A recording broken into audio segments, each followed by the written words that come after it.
Hello, welcome to Ollie's Garage. Today I'm going to be fixing this coolant leak in my 1984 VW Rabbit convertible. As I was pulling into my garage, I noticed that there was a puddle forming underneath the vehicle, and that puddle was coolant. So today we're going to diagnose and fix that issue. My vehicle is currently dripping coolant, but I can't exactly tell where it's coming from. So now I'm having a helper apply a little bit of pressure to the coolant system. He's just using his hand to seal off around the air hose, and that allows me to easily visualize where the leak is coming from.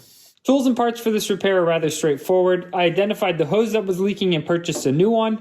I have some silicone spray and also lubricant in a bottle. And finally, you'll need yourself a set of hose clamp pliers like these. Future Ollie here. These pliers that I'm using in this video suck. I'll show you why. They don't open these hose clamps nearly all the way. Look at that, there's still a ton of gap right there that you need to open them further. And this just is not enough to actually slide a hose clamp off one of those hoses. These things are extremely frustrating. What I was doing in this video is I would have a helper grab a screwdriver and pull back on this cable like this to open them all the way. But the problem is that really just messes up these pliers and they're all bent now. These things are just really junk. So I've since upgraded to these right here. Watch this. These things you can squeeze very carefully and precisely, also on a cable. You can get to any hose clamp you need to, open them all the way, and then you can easily release them as well. Finally, I splurged a little bit and I also bought these Knipex here. These things are a little expensive, but these are also really nice for the hose clamps that I can get to on top. They lock in place and they almost open these completely with the lock, which is fine. This would be enough. And then if I really just need a little extra, I can always squeeze them by hand. I've got a video on these hose clamp pliers coming out soon, but I really just want to cover to make sure that you understand that these things suck. Don't buy them. They're really not worth the money. I'm underneath the vehicle, and the hose with this green clamp is the one that's faulty. So it's connected to the water pump right here, to this coolant pipe right here, and that also runs up here to this oil cooler. I'm going to start by removing this hose clamp so that I can get this hose out of the way, allowing me to get to this one a little easier. This clamp is actually one of these screw types. I don't really like these, but I don't have a spring type clamp that fits this hose perfectly, so I just haven't bothered to change this yet. Before you take this hose off, make sure that you have some sort of a pan in place to catch all the coolant that's about to run out.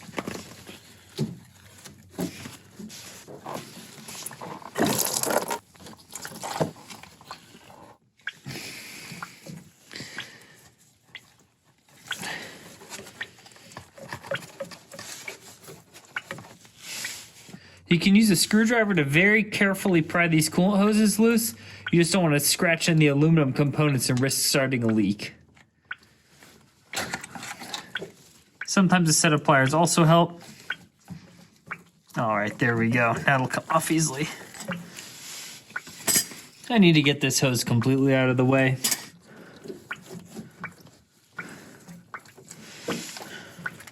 I've tried multiple things and it's still pretty difficult to get this one off. This is actually probably one of the most difficult hoses on this vehicle, so I'm just going to resort to cutting it off. I mean, the hose is leaking anyways, as you can see. It's torn right up here, so I'm just going to cut it off.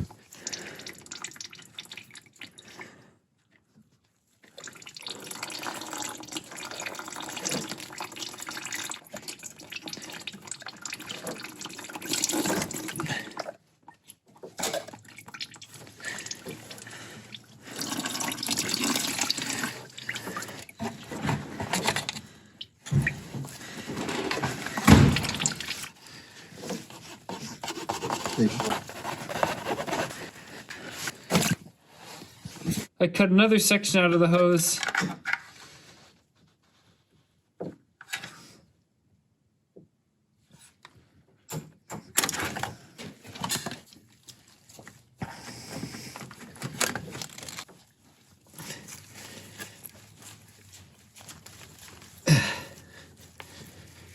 If you can get the hose clamp off first, then it makes it a lot easier to get the hoses off.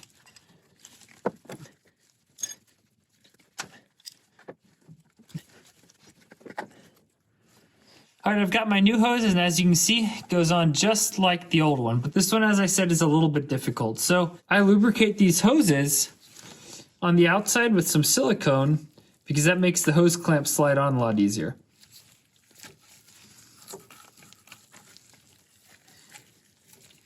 You can also take the extra that you have left over and just put a dab on the inside. That also helps it slide on a lot easier. I've never had one pop off, and I've been greasing them like this for a long time now. Once they're on with those spring-type clamps, they won't go anywhere. To tension your hose clamp, you can just slide it onto wherever it needs to go. Then we can start sliding on the hose next.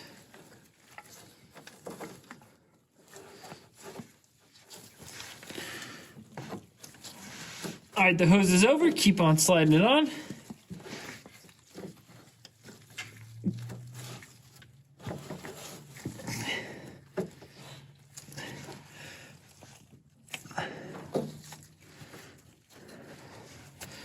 Turn it into position, right about there.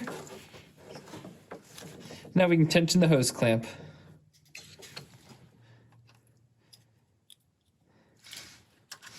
Whenever you tension these hose clamps, make sure you tension them in a position where they're easy to get to again. If you put these tabs somewhere way back here, then you'll never be able to get to it again. I've got the big end secured. Slide on your hose clamp. Whew. This should still be. Oh, this is so good.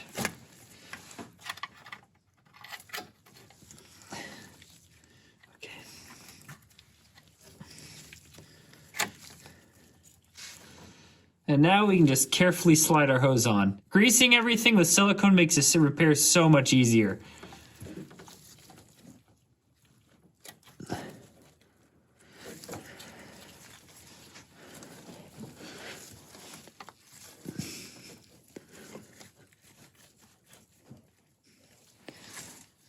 Boom.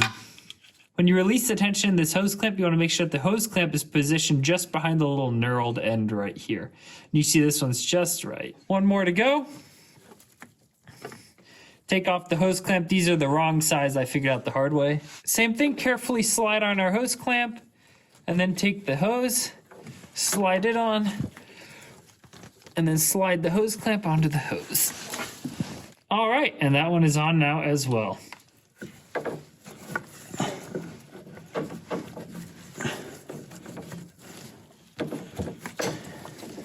No, it doesn't. Now we can put this hose back in place.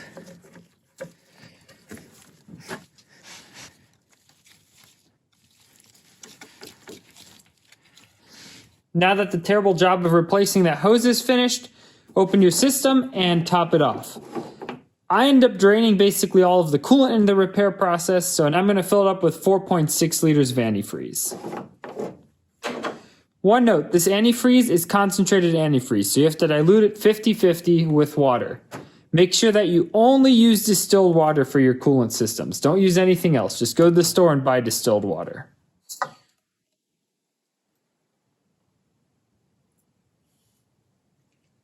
In my vehicle, I installed this top fill radiator and got rid of my expansion tank over there. So when you have a top fill radiator, when you're filling up your system, you'll look into your radiator and you'll see, oh, it looks almost full. But really, you only added maybe 2 liters of coolant. That's because you only filled up the radiator and the coolant level wasn't quite high enough to run through the top of the radiator, down that hose and into your engine block. What you need to do is you need to keep adding coolant until you can't anymore. So as you can see, I keep adding coolant and the level doesn't change. So you notice there's still quite a bit that you have to add. Then if you listen very closely, you'll actually sometimes hear coolant run down this hose and into your engine block. It's really important that you actually fill the system up all the way before you start it. Otherwise your radiator will be full of coolant, but there will be no coolant actually in your engine. I'm assuming those intricacies are some of the reasons why VW got rid of this top fill radiator and ended up installing that coolant tank. All right, I've topped the system off quite a few times. As you can see, there's just a few bubbles still coming out of here ever so slightly. So for now, I'm going to consider this topped off. With my system topped off, I'm going to leave my cap off and I'm going to start the vehicle. Now that it ran for a few seconds, I see the level didn't go down, so I'm going to screw my cap on.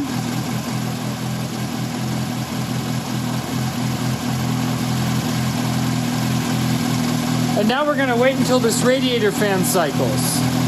I wait until this coolant fan cycles because that means that the coolant in the engine got so warm that the thermostat opened, which allowed coolant to flow through the radiator, and then the radiator got so warm that the coolant fan kicked on.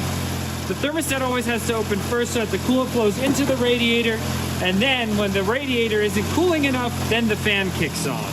The radiator fan now cycled once, and we're going to let the vehicle cool off, And then we're going to check the coolant level.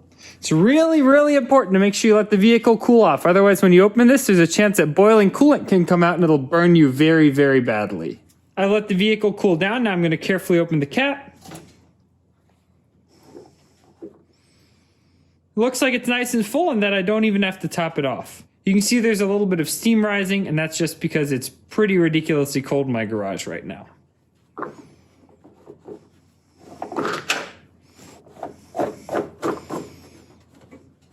Thanks for watching another episode of Ollie's Garage. Please like, subscribe, and comment for more.